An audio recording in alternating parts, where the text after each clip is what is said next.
Nous avons la mémoire courte. Les spécialistes nous ont tellement convaincus que l'épisode de morosité économique que nous traversons est différent, que nous gonflons l'importance des mêmes remèdes inefficaces utilisés auparavant dans des conditions semblables. Par malheur, le protectionnisme à la côte, alimenté par la frustration généralisée envers l'économie. Le premier réflexe est naturellement de jeter le blâme, dans ce cas présent, sur d'autres pays pour départager les gagnants des perdants. Les données révèlent que tous les pays ont souffert dans le sillage de la grande récession, mais le protectionnisme ne fera qu'aggraver les choses. Si nous optons pour le protectionnisme, qui alors en fera les frais? Voilà qui semble faire écho aux guerres commerciales ayant suivi la grande crise. À l'époque, des hausses tarifaires et des dévaluations des devises avaient déclenché des mesures de représailles ayant contribué à supprimer environ un quart du commerce mondial en 3 ans à peine. Pendant 8 ans, le commerce international est resté à plus de 10% de son dernier pic, et ce, malgré une production générale de 10% supérieure, ce qui laisse fortement supposer qu'un isolationnisme plus marqué aurait un terrible coût. De fait, en 1936, le PIB américain avait uniquement grimpé au niveau de 1929 et en 1938, il était toujours à 2% au-dessus du dernier pic. Nous avions vite oublié les succès associés à une grande intégration mondiale.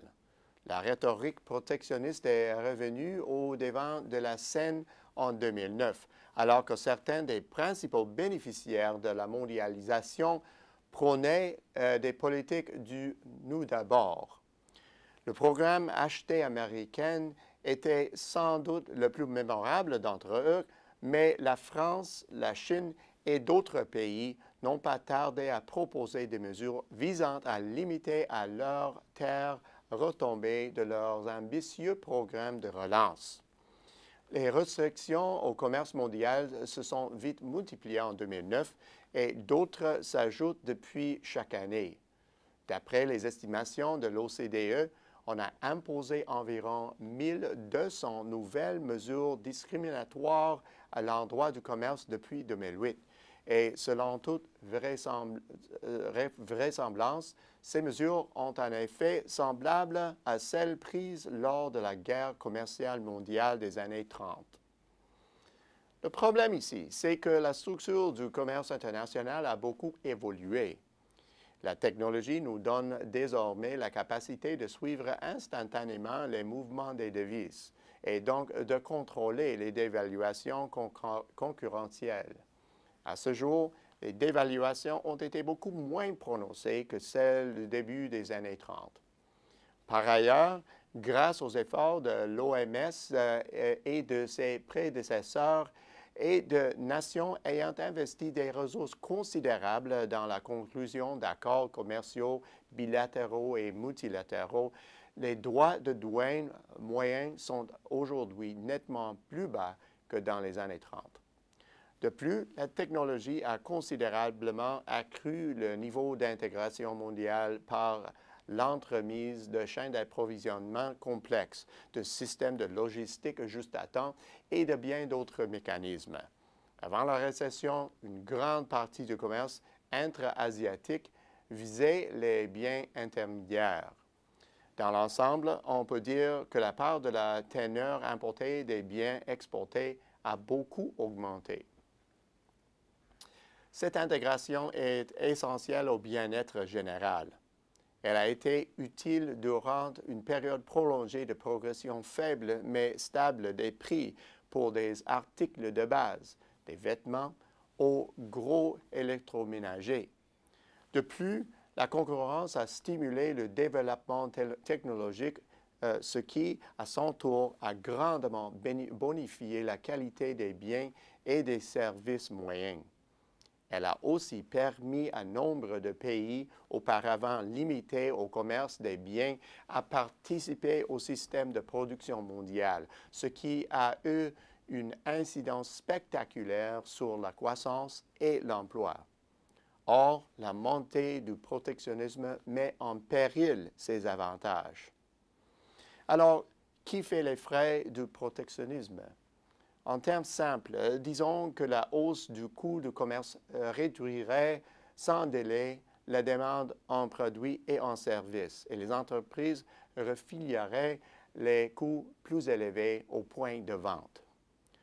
Constatant une diminution de leur chiffre d'affaires, elles rationaliseraient leurs dépenses, notamment les coûts de la main-d'œuvre. L'investissement en pâtirait aussi.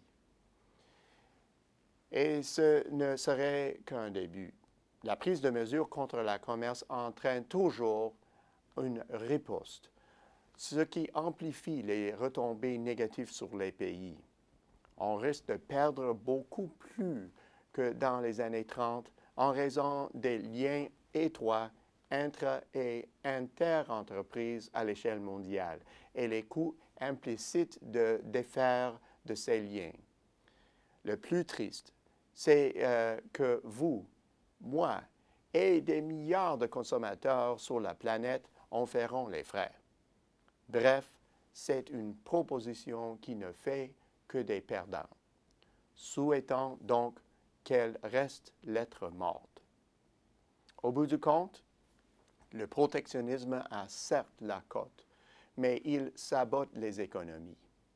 La rhétorique anticommerciale sur la scène mondiale se heurtera à une réalité qui pénalisera tous les partisans du protectionnisme si cette politique est appliquée. Espérons que nous ne passerons pas les prochaines années à chanter la complainte de Santa Yana et que les propositions actuelles ne deviendront qu'une futile ligne Maginot économique.